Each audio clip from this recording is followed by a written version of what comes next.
Сәлеметсіздер ме, білім алушылар? Бүгін біз сіздермен қашықтықтан білім алу жүйесі бойынша қазақ тілі пәнінен сабағымызды бастағалы отырмыз. Мен бүгінгі сабақта сіздермен көптеген ақпараттармен бөліскелі отырмын. Бүгінгі сабақ сіздер үшін өте маңызды сабақ болады деген үміттемін. Олай болса, іске сәт. Балалар, сіздер мына ғаламшарлар туралы не білесіздер? Жақсы. Осы ғаламшарлардың ішіндегі тіршілік етуге болатыны қайсысы деп ойлайсыздар? Қане, кім айтады? Жарайсыздар, өте жақсы жауап. Олай болса, бүгінгі сабағымыз не жайында болмақ? Әрине, дұрыс айтасыздар. Бүгінгі сабағымыз жер, ғаламшар. Осы сабақтағы оқу мақсаты мәтіндегі негізгі және қосымша ақпаратты түсіну, анықтау. Сөз ішіндегі және сөз аралығындағы ілгерінді, кейінді және тоғыспалық заңдылықтарына сәйкес айта білу. Бағалау критерийлері. Мәтіндегі негізгі және қосымша ақпаратты түсініп, анықтайды. Сөз ішіндегі және сөз аралығындағы ілгерінді, кейінді және тоғыспалық заңдылықтарына сәйкес айтады. Олай болса, құрметті оқушылар, мен сіздерге тыңдалым ұсынғалы отырмын. Бүгінгі біздің жалпы сабақтағы орындалатын тапсырмаларымыздың барлығы осы тыңдалымға тікелей байланысты болмақ. Мұқият тыңдаңыздар. Жер күннен санағанда 3-ші планета. Сендер әрине ол біздің планета. Жер ішкі планеталардың, яғни күнге таяу айналып жүрген 4 тас ғаламшардың ең үлкені болғанымен, ол күн жүйесінің сыртқы жағына таман орналасқан 4 газды алыптан әлде қайда кіші. Жер сондай-ақ күннен тысқа қарай жүргенде табиғи серігі бар алғашқы ғаламшар және күн жүйесіндегі бір ғана серігі бар жалғыз планета. Жердің күн жүйесі планеталарының арасындағы бірегейлігі, ол бетінде сұйық күйдегі суы бар жалғыз ғаламшар. Басқа планеталар не тым ыстық, сондықтан ондағы су түгел буланып кетеді. Не тым суық болғандықтан су мұз болып қатып қалады. Жер күннен 150 миллион километр қашықтықта орналасқан. Сол себепті ондағы температура сұйық суға ие болуға қажетті шамада. Және жерде су өте көп. Жер бетінің 70%-тен астамын мұхиттар алып жатыр. Бұл мұхиттың ауданы құрлықтан 2 еседен астам артық деген сөз. Жерде су өте мол болғандықтан, оны кейде көгілдір планета деп те атайды. Сұйық күйдегі су жердегі тіршіліктің кепілі. Біздің білуімізше, жер тіршілікке ие жалғыз орын. Адамдармен бірге өсімдіктер мен жануарлардың миллиондаған түрлері жер планетасын өз үйіміз деп санайды. Жердің тағы бір маңызды ерекшелігі оның атмосферасы.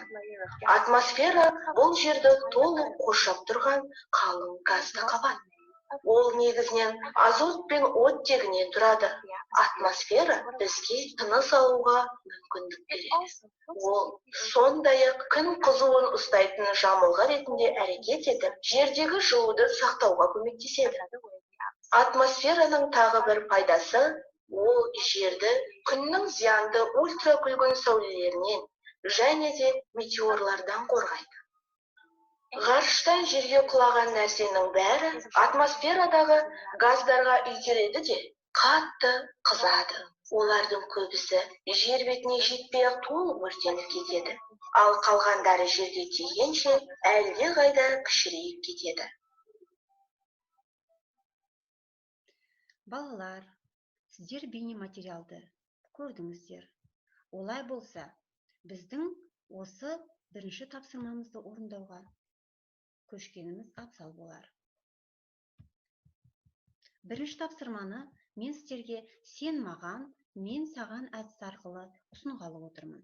Осы әдіс арқылы сіздердің осы мәтінді қаншалықты тыңдағандарыңызды, қаншалықты түсінгендеріңізді және қаншалықты ақпарат алғандықтарыңызды байқағым келіп отыр.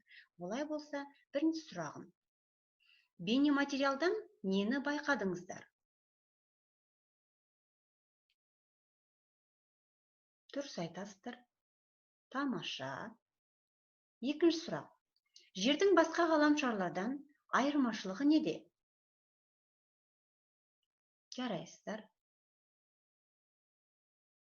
Өте тамаша. Олай болса, келесі сұраққа көшейін. Жердің бірегейі серігі қай ғаламшар? Қане, естеріңізге түсіріңіздер. Әрине, дұрыс айтасыздар. Ал жерден басқа тіршілік ететін ғаламшар бар ма? Қалай ойлайсыздар? Өте дұрыс жауап. Жарайсыздар, керемет. Олай болса, оқушылар, сіздерде жаңа мақсатта, бізде мынандай мақсат болатын. Сөз ішіндегі және сөз аралығындағы ілгерінді, кейінді және тоғыспалық заңдылықтарын жаңағы дұрыс айта білу мақсаты көзделген болатын. Олай болса, мен сіздерге осы тыңдалым мәтіннен бірнеше сөз бен сөз тіркестерін теріп алып отырмын. Сіздер мына кестенің екі бағанындағы ілгерінді және кейінді ықпалдың тұсына қай сөз ілгерінді ықпалға, ал қай сөз кейінді ықпал заңдылығына жататындығын қосу белгісі арқылы, болмаса жазу арқылы орындасаңыздар болады.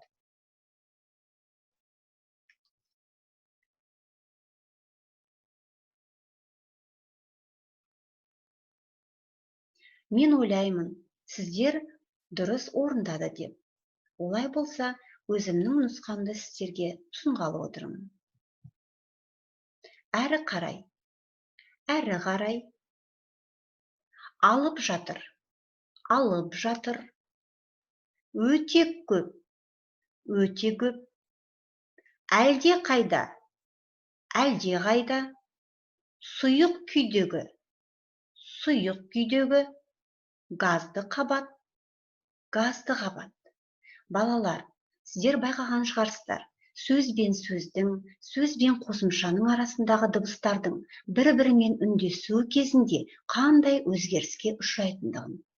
Сондықтан да айтылу барысында осыны дұрыс айтуды жөн санап отырмын.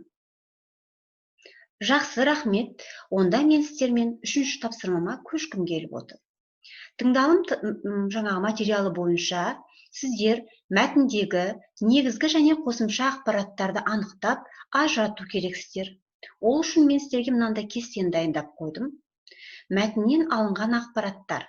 Бірнеше ақпаратты тізіп қойдым. Сіздер бұл ақпараттың негізгі, болмаса қосымша ақпарат екендіктерін қосу белгісін қою арқылы орындасаңыздар.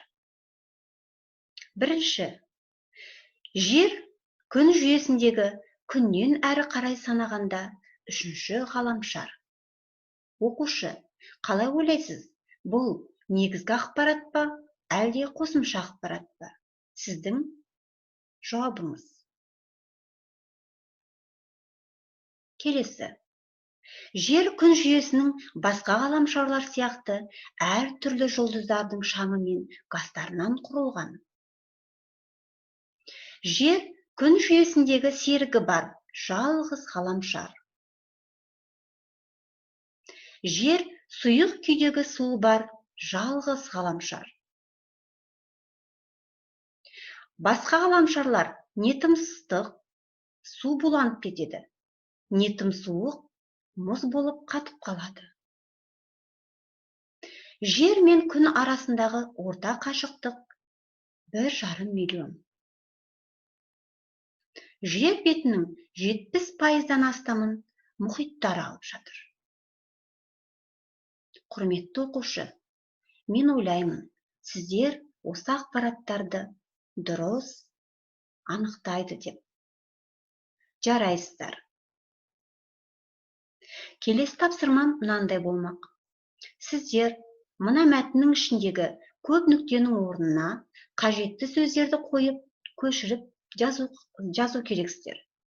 Олай болса, мен сіздермен бірлесіп жұмыс жасайтын боламын. Сіздерге мынандай дескрипторды ұсынып отыр. Тиісті сөздерді орналастырды оқушы.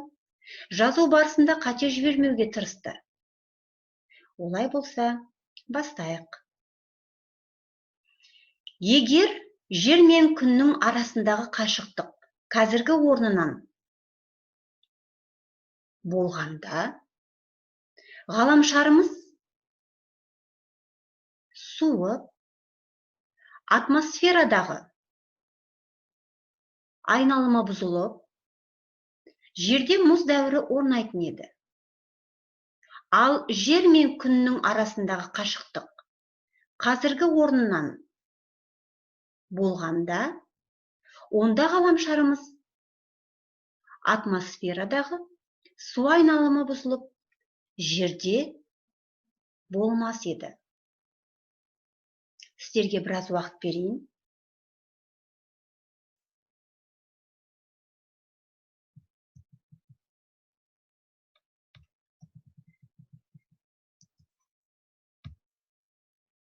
Олай болса, мен сіздермен бірге орындаған тапсырманы тексергім келіп отыр. Егер жер мен күннің арасында қашықтық қазіргі орнынан ұзақ болғанда, ғаламшарымыз қатты суып, атмосферадағы су айналымы бұзылып, жерде мұз дәуірі орнайтын еді. Ал жер мен күннің арасында қашықтық қазіргі орнынан жақын болғанда, онда ғаламшарымыз қайнап, атмосферадағы су айналымы бұзылып, жерде тіршілік болмас еді. Мен ойлаймын, сіздер дұрыс орындады деп. Жақсы, жарайсыздар. Онда мен сіздермен осы бүгінгі сабақта сіздер қаншалықты сабақты түсіндіңіздер, болмаса сіздерге не қызық болды? Осы сабақтан сіздер қандай құнды дүниелер алдыңыздар? Осыны телефон әдісі арқылы жаңа анықтағым келіп отыр. Мен сіздерге мына үлкен телефонды ұсынып отырмын. Оқушы, егер сіздің түсінбеген тұстарыңыз болса, WhatsApp желісі арқылы мұғалімге жолдауларыңыз болады. Болмаса мына қоңыраудың суреті бейнеленген жерде сіздер өзіңіздің ұстазыңызға, болмаса құрбыңызға қоңырау шалып, жаңағы өзіңіздің білмей тұрған сұрағыңызға жауап алуыңызға болады. Сондықтан да бүгінгі сабақта не қиын болды, не қызық болды, не құнды болды, бұны сіздер маған WhatsApp желісі арқылы жіберетін боласыздар. Олай болса, үйге мен сіздерге 157 беттегі 6-шы тапсырманы бергім келіп отыр. Бұл 6-шы тапсырманы оқи отырып, ішіндегі қарамен жазылған сөздерді түсіндірме сөздіктен мағынасын ашып жазып келесіздер.